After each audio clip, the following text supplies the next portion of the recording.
Eu vou pedir, por gentileza, para as irmãs abrirem em Eclesiastes, capítulo 9, deixar aberto. Mas antes de fazermos a leitura, eu vou falar algumas coisas para a introdução da palavra de Deus. Como a gente percebeu, o tema dessa conferência, o tema é Aprendendo com as Adversidades. E eu tenho certeza que todas as irmãs que estão aqui presentes já passaram por uma série de dificuldades, obstáculos nas mais diversas áreas da sua vida, seja porque precisaram enfrentar perdas, como foi dito agora há pouco no altar, e essa perda nem sempre é física. Às vezes você passa por situações em que você perde pessoas especiais que você ama, elas continuam vivas, mas você já não tem mais aquela pessoa que você considerava especial, e não deixa de ser uma perda dolorosa. Muitas irmãs aqui também podem não ter tido uma perda nesse sentido, mas têm que enfrentar dores, por exemplo, de uma doença crônica, uma doença degenerativa, ou até mesmo uma doença que a gente não percebe fisicamente falando, mas percebemos psicologicamente e até mesmo na alma, principalmente falando. Outras irmãs enfrentam dificuldades em relação às suas famílias, os seus casamentos, seus relacionamentos com seus filhos, com seu marido e assim vice-versa. Já outras têm que lidar com questões internas que só Deus é que conhece o que passou quando criança, quando jovem, ou o que está passando nesse exato momento. Mas, irmãs, eu não sou conhecedora do coração de vocês. Somente o Senhor é. E nós vamos falar sobre isso nessa manhã. Nós vamos falar sobre 3 pontos específicos que nós aprendemos com as adversidades. Eu espero de verdade que as irmãs recebam de braços abertos a palavra do Senhor, porque não parte do achismo nem da Tiffany, parte do próprio Deus, da palavra dele. Embora a Bíblia tenha sido escrita, sim, por homens, nós não negamos isso. Ela foi inspirada por Deus, através do Espírito Santo, para que tenhamos hoje em dia o que nós chamamos de Antigo e Novo Testamento. E ela foi inspirada por Deus. Então, são palavras do próprio Deus. Então, por isso, nós podemos confiar nessa palavra. Dito isso, nós vamos definir uma coisa bem óbvia, a adversidade, para ficar muito clara na nossa mente do que estamos tratando. Então, se a gente for no dicionário, a adversidade é o quê? Contratempo, obstáculos, dificuldades, acontecimentos inconvenientes que acontecem conosco. E nas várias nuances, no momento que a gente menos espera, oposição, infelicidade. E falando sobre a adversidade, a primeira coisa que nós já podemos ter como um pressuposto bíblico a respeito das adversidades e que nós aprendemos. O primeiro ponto é que todos estão sujeitos a passar por adversidades. E quando eu digo todos, eu envolvo aqui não somente os ímpios, mas também, principalmente, os cristãos. Então, nós que somos do povo de Deus, nós estamos inclusas. E aqueles que não amam o Senhor também estão inclusos. O que essa verdade nos diz, então? Aí agora sim a gente vai ler em Eclesiastes, capítulo 9, que eu pedi para as irmãs abrirem, versículo 2 e 3. Nós vamos entender, porque quando a gente parte de pressupostos bíblicos, nós entendemos que a palavra de Deus, então, isso é verdade. Ou seja, se eu estou afirmando que todos estão sujeitos a passar por adversidades, isso não pode partir de um achismo ou de um senso comum somente porque a sociedade diz isso, porque o mundo diz isso. Não, a palavra de Deus diz isso. E em Eclesiastes, capítulo 9, versículo 2 e 3, diz assim: tudo sucede igualmente a todos. O mesmo sucede ao justo e ao perverso, ao bom, ao puro e ao impuro, tanto ao que sacrifica como ao que não sacrifica, ao bom como ao pecador, ao que jura como ao que teme o juramento. Este é o mal que há em tudo quanto se faz debaixo do sol. A todos sucede o mesmo. Também o coração dos homens está cheio de maldade. Nele há desvarios, enquanto vivem depois rumos ao mortos. E eu vou pedir para os irmãos também lerem, abrirem, as irmãs e abrirem, por gentileza, em Mateus capítulo 5, versículo 44, para a gente poder discorrer sobre esse ponto. Mateus capítulo 5, versículo 44 e 45, por favor.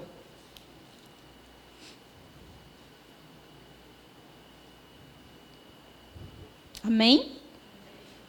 Diz assim, versículo 44, Jesus falando: Eu, porém, vos digo, amai os vossos inimigos e orai pelos que vos perseguem, para que vos torneis filhos do vosso Pai Celeste, porque Ele faz nascer o seu sol sobre maus e bons, e vir chuvas sobre justos e injustos. Então, nós lemos aqui nessas duas passagens, tanto em Eclesiastes como em Mateus, que fica claro em que todos estão inseridos no contexto de que em algum momento de suas vidas nós iremos passar por adversidades. E essa verdade bíblica nos faz aprender o que exatamente? A primeira coisa que nos faz aprender é a questão de nós termos empatia com a dor do próximo. Esse é um ponto muito importante porque, como todos passam por adversidades das mais variadas, nós não podemos inviabilizar a dor do próximo, da outra. As irmãs já perceberam que, de maneira geral, não estou generalizando, mas eu sei porque eu também sou mulher, assim como vocês. Nós temos, às vezes, o costume de querer ficar comparando a minha dor com o do outro, a minha luta com a da outra. Então, se uma irmã está passando por uma situação, eu simplesmente não consigo, talvez, me compadecer da dor da minha irmã, mas eu digo algo que eu estou passando que eu acredito ser que seja pior. Então, fica numa competição de quem sofre mais, de quem passa mais pela peleja, de quem é mais merecedor do favor de Deus. E isso não é bíblico, irmãs. O Senhor não se agrada disso. Essa noção de ter que todos estão debaixo do sol e que vão passar por as adversidades deveria, na verdade, nos incitar a ter amor, de fato, com as nossas irmãs na prática, orarmos umas pelas outras, ouvir umas às outras e verdadeiramente viver em comunhão nesses momentos difíceis. Além do mais, tem outra questão também que é muito importante que essa verdade bíblica nos traz nessa manhã como ensinamento, que é o seguinte: o pecado da autocomiseração. Alguém saberia me definir o que seria autocomiseração? Muito bem, uma boa definição. Então, uma autocomiseração seria uma lamúria, ou seja, uma lamentação interminável, queixas que não levam a nada, queixas que não têm fim. E eu, como mulher, também sei que nós tendemos muito a reclamar. Irmãs, isso é um pecado muito grave.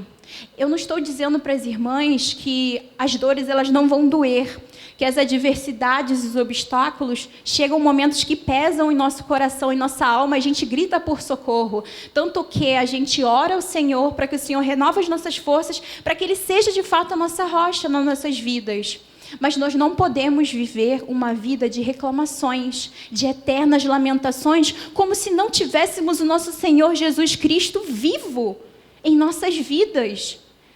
Nós temos a Cristo, nós temos tudo o que nós precisamos. É claro que nós temos nossas necessidades aqui no mundo, nós precisamos uma das outras, mas não podemos viver uma vida como se Cristo não tivesse ressurreto. Nele se cumpre tudo que nós estávamos esperando e precisamos, porque Ele existe, Ele vive em nós. Então, esse primeiro ponto, nós temos já esses aprendizados, esses ensinamentos. Então, a gente deve olhar com empatia, ter cuidado com o pecado da autocomiseração e entender que o Senhor também compreende as nossas dores. E nós devemos compreender as dores uma das outras, porque isso sim é viver biblicamente em relação às adversidades.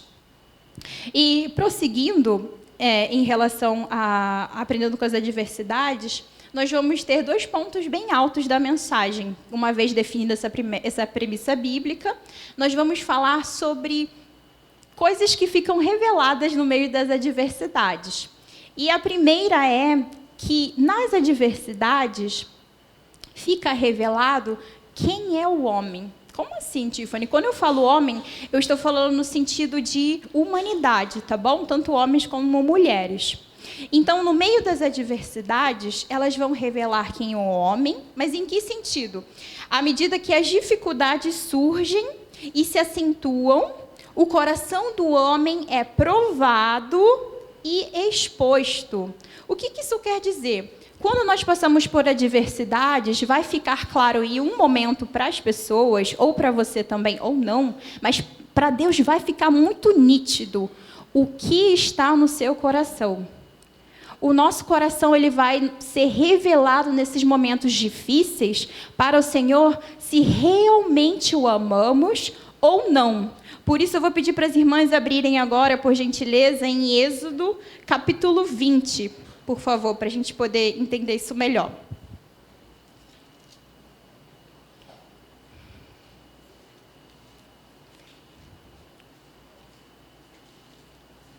Êxodo capítulo 20, versículo 3.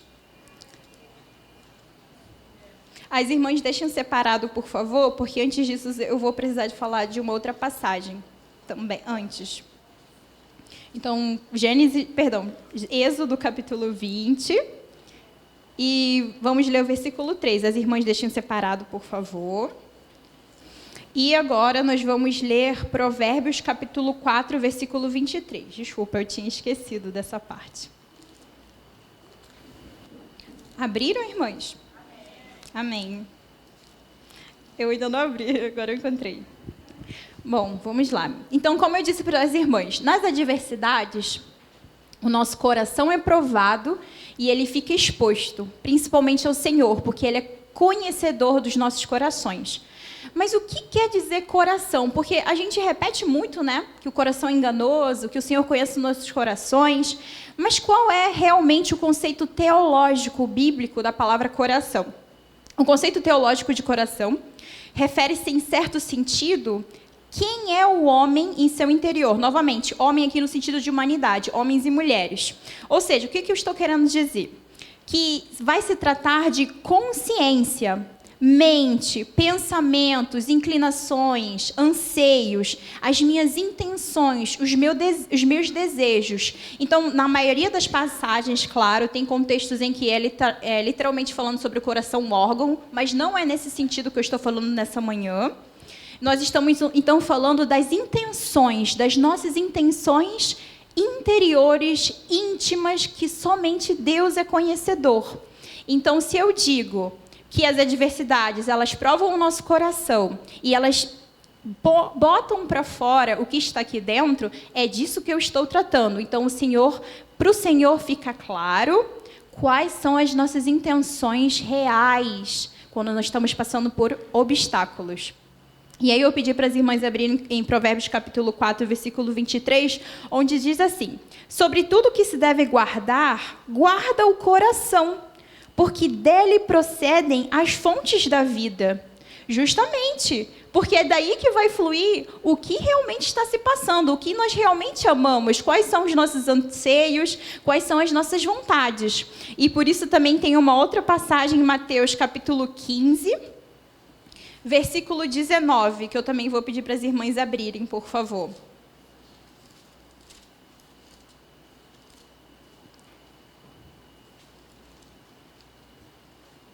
Mateus capítulo 15, versículo 19, que diz assim: porque do coração procedem maus desígnios, homicídios, adultérios, prostituição, furtos, falsos testemunhos e blasfêmia. Ou seja, não estamos falando no sentido literal de coração, órgão que bombeia o sangue. Então, já ficou muito claro para as irmãs em que sentido estamos falando aqui coração. Logo, as adversidades, elas expõem o coração do homem e podem expor o quê? Um coração idólatra. E aí nós chegamos no ponto que eu precisava falar essa manhã, que o Senhor pediu para que, assim, Ele direcionou esse estudo, que, dentre muitas coisas que podem ficar expostas sobre nós nessas situações, é que nós podemos ter um coração idólatra. E a idolatria, irmãs, por mais que passe desapercebido no nosso cotidiano, é um pecado terrível. E o Senhor não se agrada disso. E é justamente isso que nós vamos ler em Êxodo, capítulo 20, versículo 3, principalmente. Mas nós vamos começar a falar do versículo 1. Antes de lermos esse contexto aqui, então precisamos lembrar que idolatria é pecado. E nós vamos ver por que é pecado. Êxodo, capítulo 20, versículo 1. Então falou Deus todas essas palavras. Eu sou o Senhor teu Deus, que te tirei da terra do Egito, da casa da servidão. Não terás outros deuses diante de mim. Não farás para ti imagem de escultura, nem semelhança alguma do que há em cima nos céus, nem embaixo da terra, nem nas águas debaixo da terra. Não as adorarás, nem lhe darás culto, porque eu sou o Senhor teu Deus, Deus zeloso, que visita a iniquidade dos pais nos filhos até a 3ª e 4ª geração, daqueles que me aborrecem. E faço misericórdia até 1000 gerações daqueles que me amam e guardam os meus mandamentos. E assim sucessivamente. Então, em Êxodo capítulo 20, para nós entendermos rapidamente o contexto, o Senhor está dando ali a sua lei moral, que é o Decálogo, que é mais conhecido como os 10 mandamentos para Moisés. E aí ele está informando todos os 10 mandamentos que nós conhecemos. Eu não vou me estender muito nessa parte. E eu queria mesmo me atentar ao versículo 3. Se nós percebemos bem, se repararmos bem, dos 10 mandamentos, os 4 primeiros mandamentos, eles são como nós devemos nos relacionar diretamente com o próprio Deus. Quando as irmãs puderem ir em casa, as irmãs podem reparar isso. Os 4 primeiros versículos, 4 primeiros mandamentos, é como nós devemos nos relacionar com Deus. E os demais, como nós devemos nos relacionar com o próximo. Por isso que Jesus reduziu os 10 mandamentos em amar a Deus acima de todas as coisas e o próximo como a ti mesmo. Porque, literalmente, resumindo, seria isso. E o interessante é que o Senhor, já no primeiro mandamento, que se trata de como nós devemos nos relacionar com Ele, Ele já deixa claro, não tem espaço aqui para me dividir com outro Deus. Não há espaço aqui, logo de cara assim, falando para o seu povo, e nós somos o seu povo, nós somos mulheres de Deus, nos identificamos dessa forma, o Senhor nos resgatou, então devemos viver como tais. Devemos viver essa verdade, onde não devemos ter outros deuses diante de nós. Não há espaço para dividir o nosso coração com outra coisa ou com outra pessoa, seja por ideologias, por aquilo que eu posso vir a crer, ou por mim mesmo, pelas minhas vontades, pelo meu ego. Nada disso, nada pode usurpar o lugar que é somente do Senhor, absolutamente nada. Então, o que está falando aqui no versículo 3? Que nós não devemos ter deuses diante do Senhor, e o versículo 3 e o versículo 5 expressa que o Senhor é um Deus zeloso, que reivindicava naquele contexto onde ele estava falando com o seu povo, e que hoje, no presente, ele reivindica seu povo para si. Logo, o que o Senhor quer com isso? Ele quer uma adoração, uma devoção nossa exclusiva para Ele. Então, é isso que quer dizer que como nós devemos combater a idolatria. Então, sermos um povo separado para Ele. Ou seja, o primeiro mandamento ordena que devo reconhecer devidamente que o Senhor é o único e verdadeiro Deus. Logo, eu tenho que confiar somente nele. Somente em Deus. E não em mais nada, confiando nele e me submetendo somente a ele. Será que estamos nos submetendo nas nossas adversidades somente ao Senhor? Será que fica claro para o nosso Senhor, não é para os outros verem, irmãs, mas é para agradarmos ao Senhor? Será que Ele vê que, além de crermos, de confiarmos, de descansarmos nele, nas adversidades, nós realmente estamos submetidos ao seu senhorio?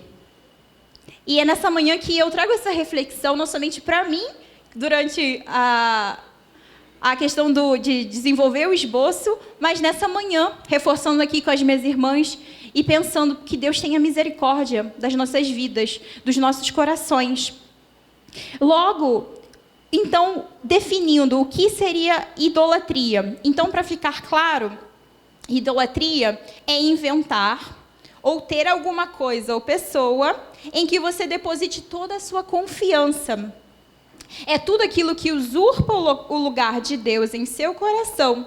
É dar lugar a qualquer coisa que não o Senhor, que é o único e digno de ser adorado, reverenciado e amado acima de todas as coisas. Então, dentro desse contexto de adversidades, nós vemos realmente se a nossa fé está depositada ou não no Senhor, não somente verbalmente, mas vivendo a verdade e a vontade de Deus, se submetendo ao Senhor, não abrindo mão daquilo que aprendemos com Cristo, não abrindo mão, ou melhor, abrindo mão, muitas das vezes, na verdade em todos os sentidos, das nossas vontades, dos nossos ídolos que estão escondidos em nossos corações. Então, é nesses momentos que a nossa fé realmente é provada para ver e expor se nós amamos unicamente ao Senhor ou não. E o Senhor se preocupa com isso. Nós devemos nos preocupar em relação a isso. Se o Senhor Deus é ou não o nosso Senhor nas nossas vidas. Será que é o Senhor ou são as nossas vontades que nos dirigem no nosso dia a dia? Nós somos movidos pela palavra do Senhor em fazer a sua vontade, em amá-lo acima de todas as coisas? Ou é o nosso emprego, a nossa faculdade, o nosso dinheiro, a nossa reputação, os nossos sonhos egoístas, o nosso casamento, os nossos maridos, os nossos filhos? Também vale para os homens, claro, as nossas esposas, para quem é homem, os nossos relacionamentos, os nossos pais, as nossas irmãs, pessoas em geral, a nossa casa, o nosso conforto, a nossa saúde. Absolutamente nada pode tomar o lugar que é somente do Senhor. Novamente, volto a repetir, tudo aquilo, ou coisa, ou pessoa que toma o lugar de Deus, isso é um ídolo.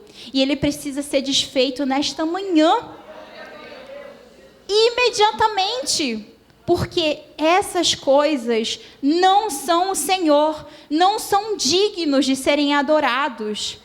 E se nós percebemos bem, irmãs, nós temos que ter uma cautela também no seguinte: são coisas boas que o Senhor nos agracia. O trabalho é bom ter saúde, é bom se cuidar, é bom ter família, é bom viver a nossa vida enquanto, claro, ela é passageira. Todas essas coisas são lícitas. O problema está em você amar desordenadamente essas coisas e essas pessoas. Não estou dizendo que a partir de agora nós não vamos mais amar o nosso próximo, ter uma família, os nossos maridos, nossos filhos, o nosso emprego, planejar e alcançar objetivos. Não é isso. Mas isso não deve tomar o nosso coração e o lugar, o trono que só pertence a Deus. Então, essa é a questão. É isso que nós temos que nos atentar quando nós falamos de idolatria. Então, novamente volto a trazer essas reflexões para as irmãs. As nossas adversidades têm evidenciado um coração que ama o Senhor ou têm evidenciado um coração idólatra? Será que temos um coração reverente e fiel que ama apenas o Senhor? Ou temos feito pessoas e coisas nossos senhores? Nossos deuses ocultos, eles serão ou não essa manhã largados e extirpados do nosso coração? Porque Cristo tem poder para tudo isso. Nós temos que nos submeter ao seu senhorio. Apenas isso. Quando as adversidades elas me assolam de tristeza e preocupação, meu coração recorre ao Senhor? Ou ele já recorre para meios de alívio? E aqui tem outros ídolos também, irmãs, que nós podemos pontuar. Quando eu estou preocupada, ansiosa, triste, eu recorro ao meu Senhor? Ou eu recorro primeiro a uma conversa com uma amiga ímpia? Eu recorro ao Senhor em oração e a sua palavra, ao jejum? Ou eu recorro à comida, ao chocolate para aliviar as minhas tensões? Eu recorro ao Senhor ou eu recorro a uma compra impulsiva, à pornografia, à masturbação, ao Netflix, a mídias, a ser louvada pelo outro, a postar uma foto só para me sentir bem e receber elogios? Irmãs, tudo isso é paliativo. Isso não vai sarar os nossos corações necessitados e sedentos do Senhor, de Cristo Jesus. Não há absolutamente nada que se equipare ao nosso Senhor e Salvador Jesus Cristo. Então, que nessa manhã nós entendamos que nada, nem ninguém pode usurpar o nosso coração, senão o Senhor, porque o trono do nosso coração deve ser Deus. E nós precisamos de Cristo nas nossas vidas. E precisamos nos arrepender desse pecado.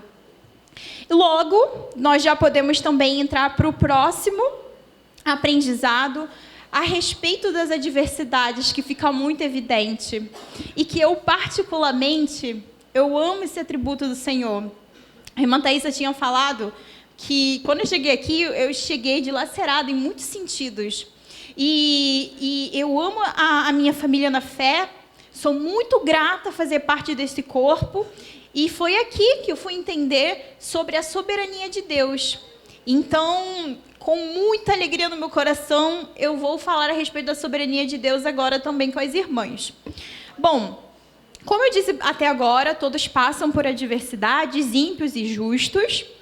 Nós percebemos que o nosso coração ele é provado e ele é exposto, e um dos pecados terríveis é a idolatria.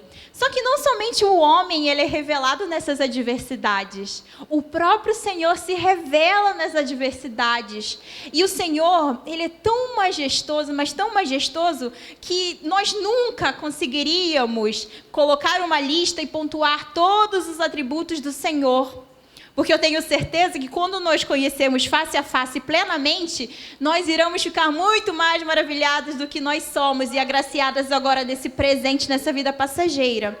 Mas um dos atributos que são os mais lindos que me ensinaram na prática, na caminhada cristã, foi a soberania de Deus. E nós vamos aprender sobre a soberania de Deus. E antes disso, é claro, eu preciso dizer algumas coisas. Como eu disse, o Senhor possui uma série de atributos, e a soberania certamente é um dos atributos mais visíveis a respeito de contrariedade, de tribulações quando a gente passa. A soberania de Deus, ela fica evidente nas adversidades, ainda que o homem não perceba. Isso é muito preocupante, porque o Senhor continua sendo fiel, Ele continua sendo Deus, seja o homem se submetendo ou não à sua vontade, seja a mulher o amando ou não, o Senhor continua sendo quem Ele é. E isso é tão seguro de reforçar e de nos lembrar, porque essa soberania, ela fica evidente ainda que nós não reconheçamos isso nele e ainda que não o glorifiquemos por isso. Claro que isso não é o ideal, mas é para nós percebermos o quanto o Senhor ele é fiel a Ele mesmo. Ele não depende de nós, irmãs, para ser quem Ele é. É claro que nós devemos reconhecer o seu senhorio, mas Ele continua sendo quem Ele é. E glória a Deus por isso. Com o olhar desse mundo ou com o senso comum, e não com o olhar bíblico, nós podemos cair num pecado muito grave, num engano muito grave. Que seria o quê?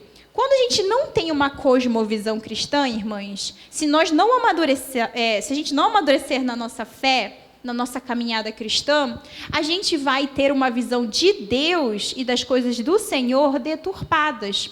Ou seja, nós vamos ter uma visão daquilo que aprendemos, inclusive o pastor William mesmo falou sobre isso na pregação do domingo passado, nós vamos ter uma visão, uma cosmovisão mundana, que foi passada pelos nossos pais, que a gente aprendeu em esquinas, ouvindo pessoas aleatórias falando sobre Deus, sobre as coisas de Deus, coisas em geral.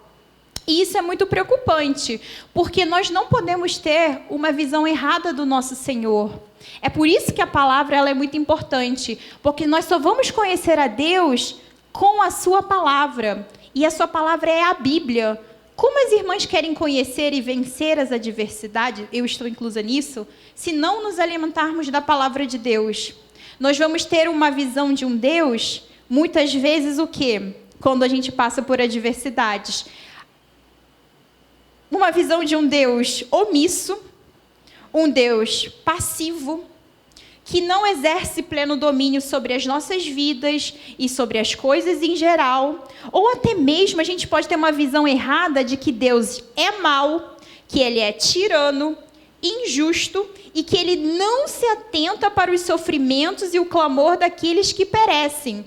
Então, afinal, não seria injusto o Senhor agir dessa forma? Olha que perigo cair nesse engano, nessa cosmovisão errada do nosso Senhor.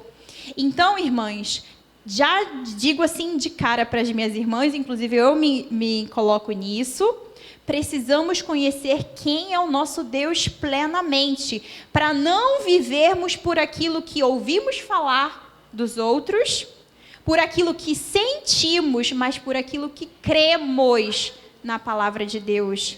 Eu não posso viver de acordo com os meus sentidos ou pelo que os outros tomam como verdades. Ainda mais hoje no mundo relativista, que todo mundo acha o que quer, todo mundo toma uma verdade particular, mas não é assim que se vive como uma cristã. Não é dessa forma que nós vamos agradar ao Senhor. Não é dessa forma. E quando nós reconhecemos com facilidade que Deus é soberano sobre as coisas, temos outra situação muito delicada.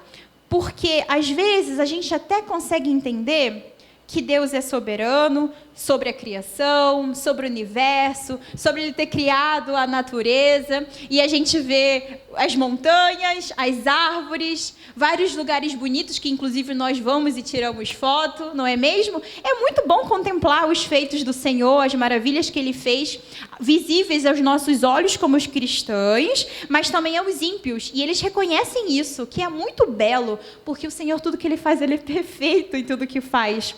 Porém, irmãs, tem um problema muito sério. Nós chegamos até a reconhecer que o Senhor é soberano sobre a criação, sobre o universo, sobre os seus feitos e tudo mais, mas quando o Senhor decide, porque Ele é, irmãs, é só uma maneira de falar para a gente poder entender. Quando Ele trata de ser soberano sobre a sua vida pessoal, ou seja, sobre as nossas vidas no nosso íntimo, quanto às suas ações soberanas sobre as nossas vidas, por que é que nós não nos maravilhamos da mesma forma, na mesma medida? Ou seja, o Senhor, Ele é até soberano, eu reconheço, Tiffany, o Senhor é soberano sobre as criações que Ele fez e tudo mais, mas na minha vida Ele não é soberano. Porque eu posso até aceitar que o Senhor é soberano sobre a sua criação, mas quando Ele quer fazer a vontade dEle na minha vida, eu não aceito.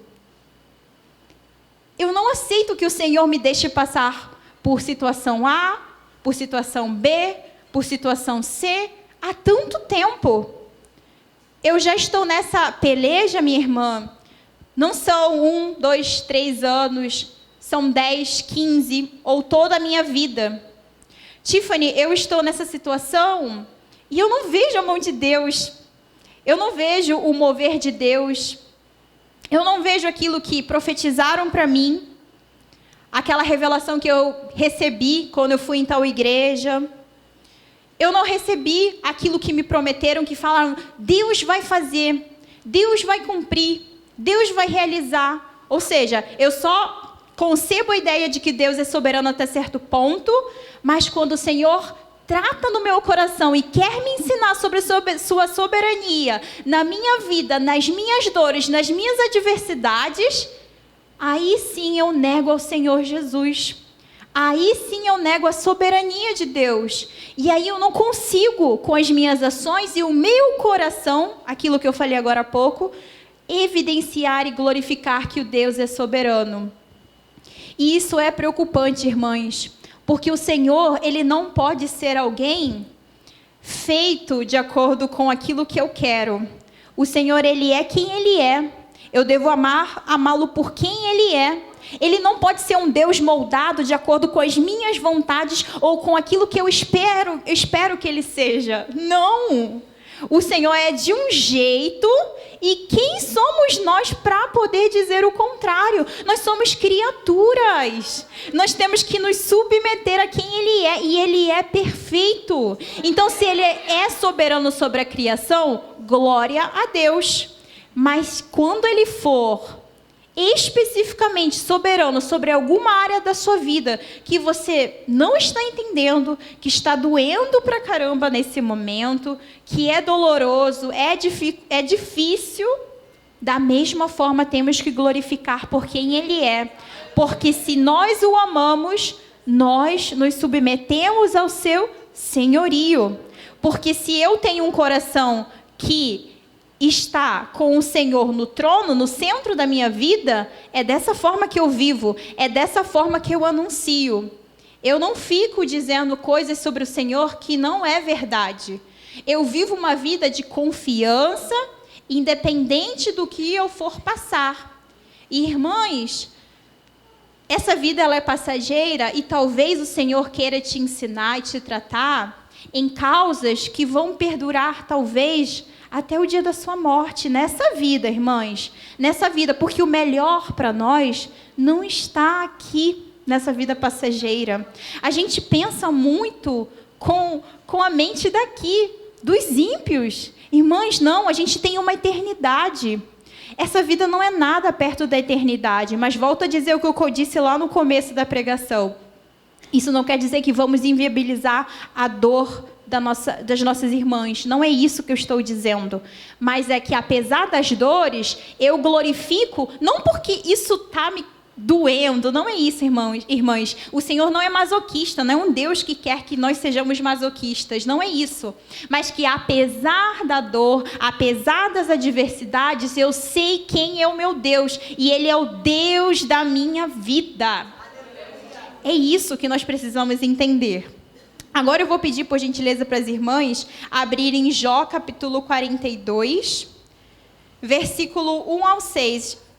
Eu tenho certeza que as irmãs já conhecem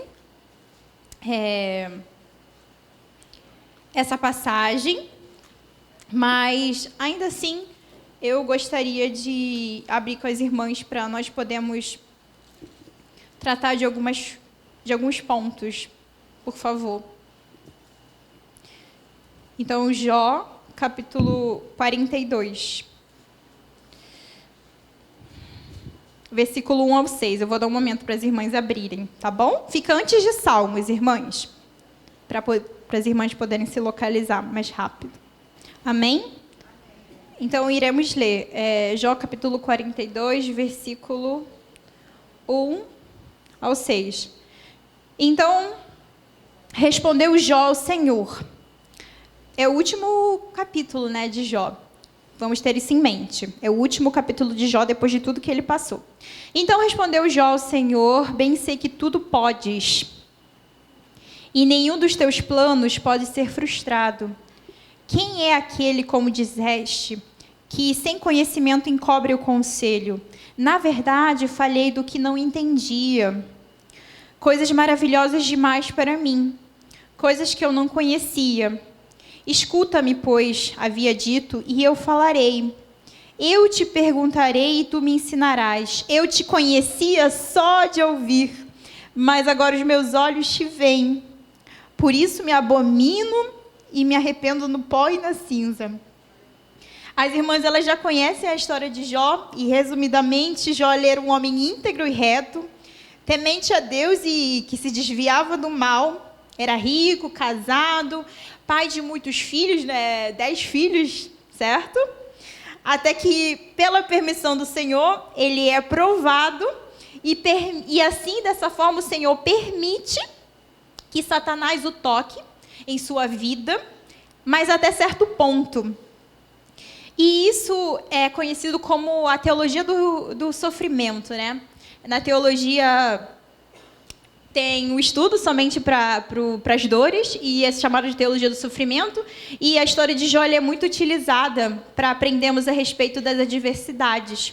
Então, quando nós falamos sobre soberania, o Senhor é soberano não somente quanto à salvação dos seus filhos, que algum ele resolve salvar e outros não, mas o Senhor também é soberano sobre as coisas que acontecem nas nossas vidas.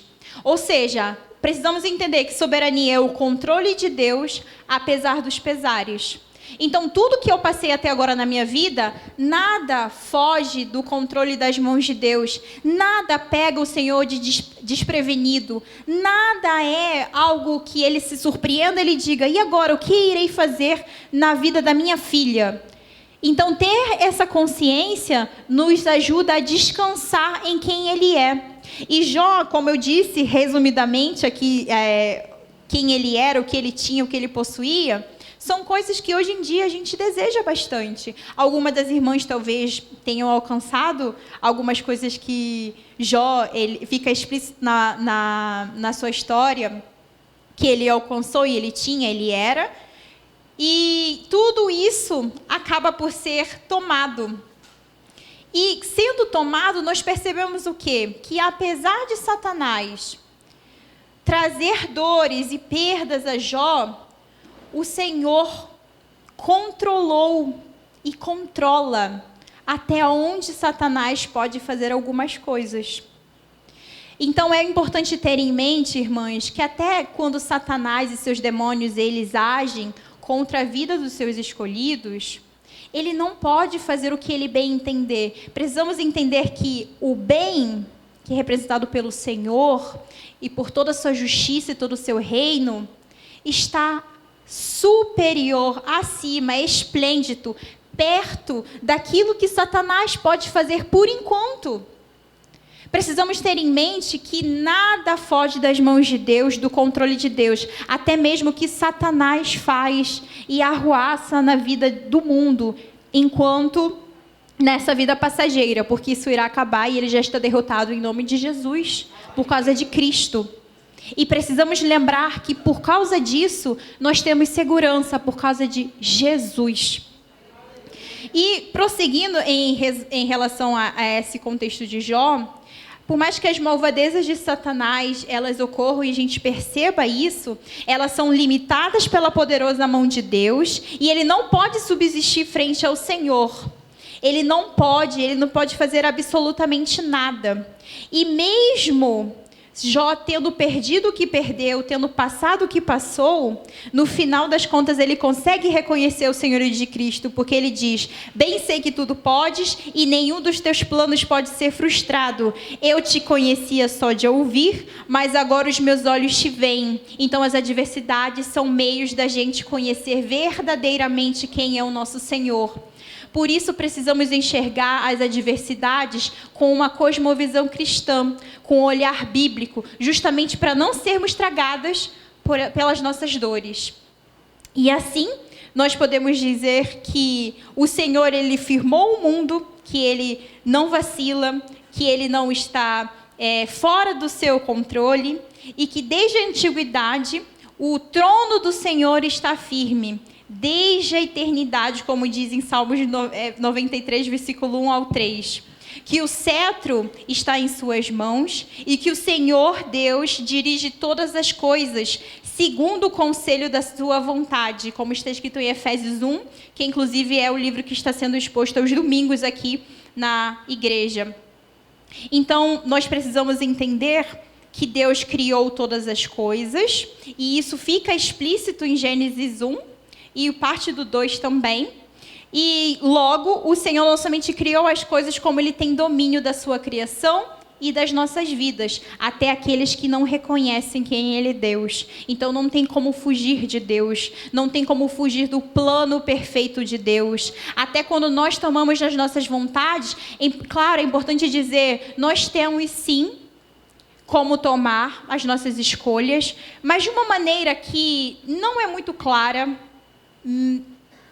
para as nossas mentes limitadas, como exatamente isso funciona, mas a soberania de Deus está aqui e a liberdade do homem está aqui.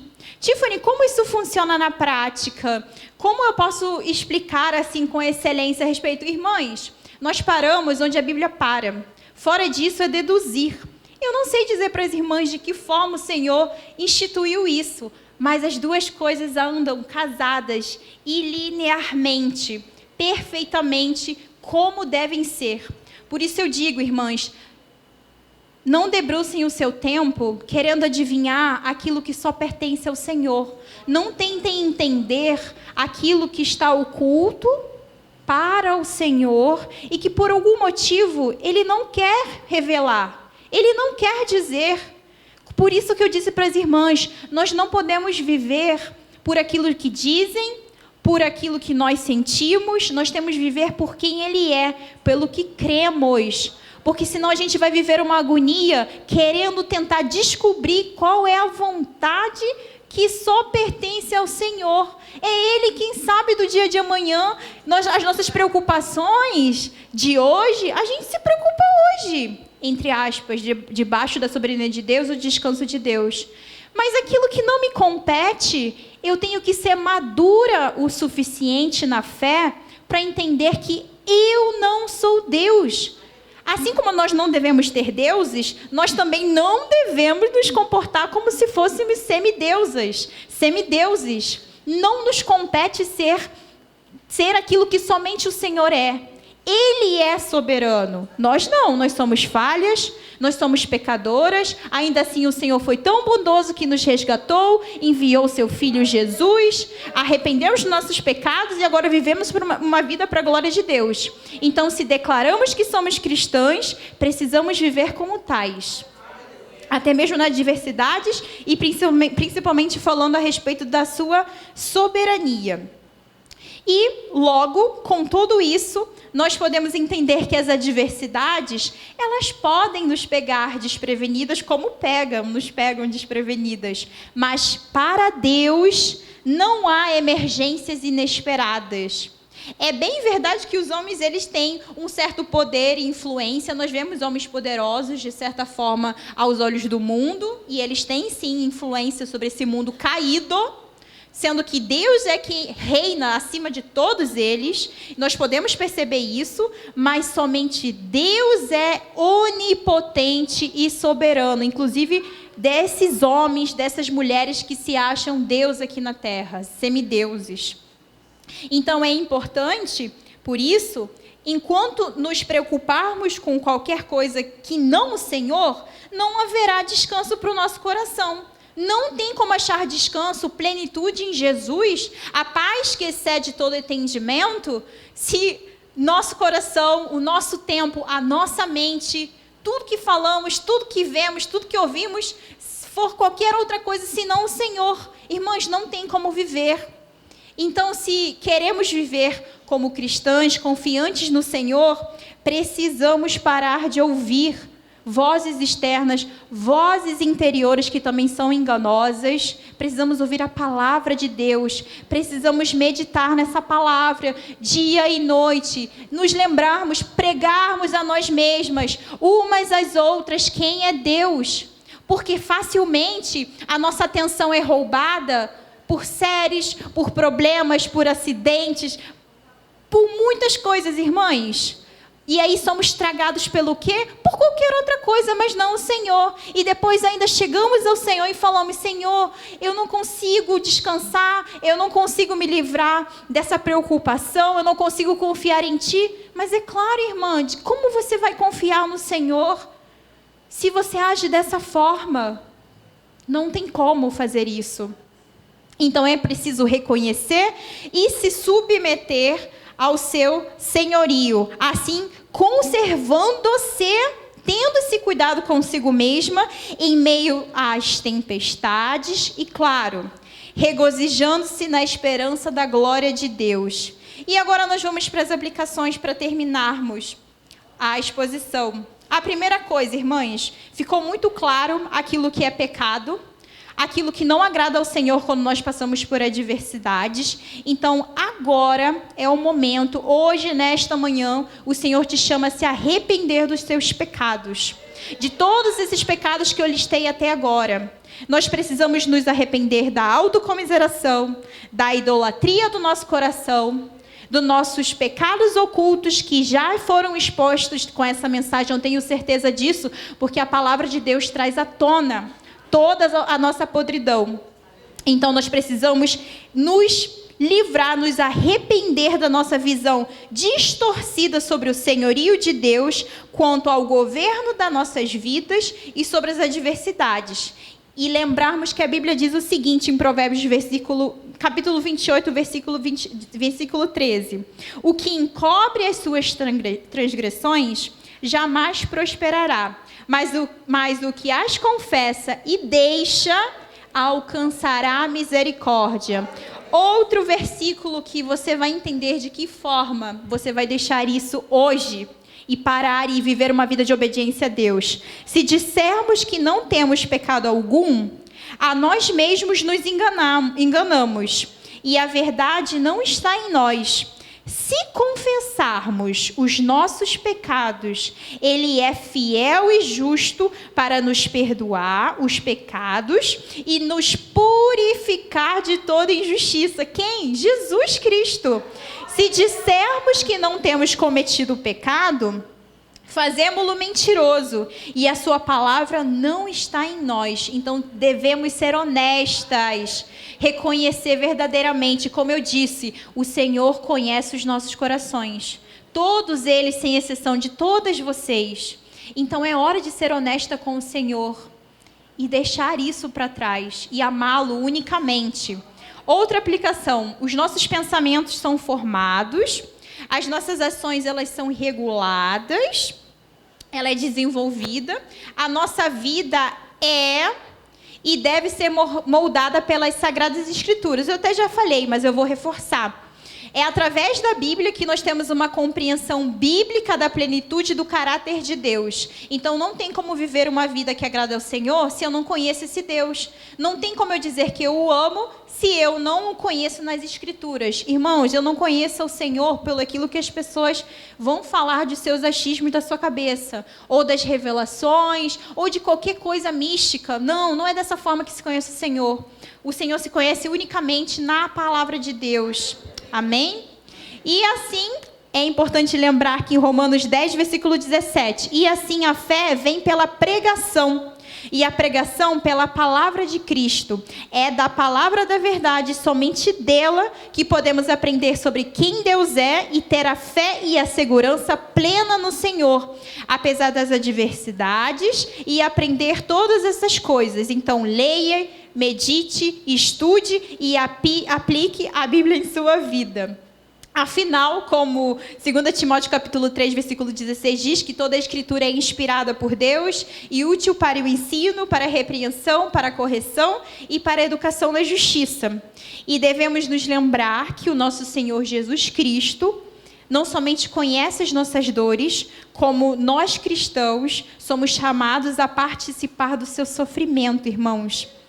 E também, depois as irmãs puderem ler, porque o tempo já está avançado, então eu preciso terminar. 2 Timóteo capítulo 2, do 1 ao 13, vai dizer exatamente o que eu estou dizendo aqui. Depois as irmãs leem em casa. E também nos lembrar o seguinte, em Romanos capítulo 8, versículo 16 ao 17.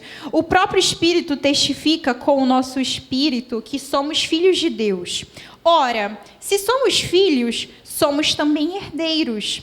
Herdeiros de Deus e co-herdeiros com Cristo. Se com Ele sofremos, também com Ele seremos glorificados. Por isso que eu disse, irmãos, o melhor não está nessa vida, para nossas vidas, para as nossas almas. O melhor está na eternidade. Precisamos viver com os olhos na eternidade, então lembre-se disso. E não somente isso, mas também nos gloriamos nas próprias tribulações, sabendo que a tribulação produz a perseverança, e a perseverança experiência, e a experiência esperança. Romanos capítulo 5, versículo 3. Paulo, a gente sabe muito bem que o apóstolo Paulo passou por uma série de coisas, e eu tenho certeza que as irmãs já passaram por muitas coisas, mas assim como ele falou essa verdade bíblica, que nós também possamos nos apegar a essa verdade bíblica e nos enraizar verdadeiramente em Cristo. E terminando, em Mateus capítulo 26, versículo 39, diz assim: adiantando-se um pouco, prostrou-se sobre o seu rosto, orando e dizendo, ou seja, Jesus no Getsemane: meu Pai, se possível, passa de mim este cálice. Todavia, não seja como eu quero, e sim como tu queres.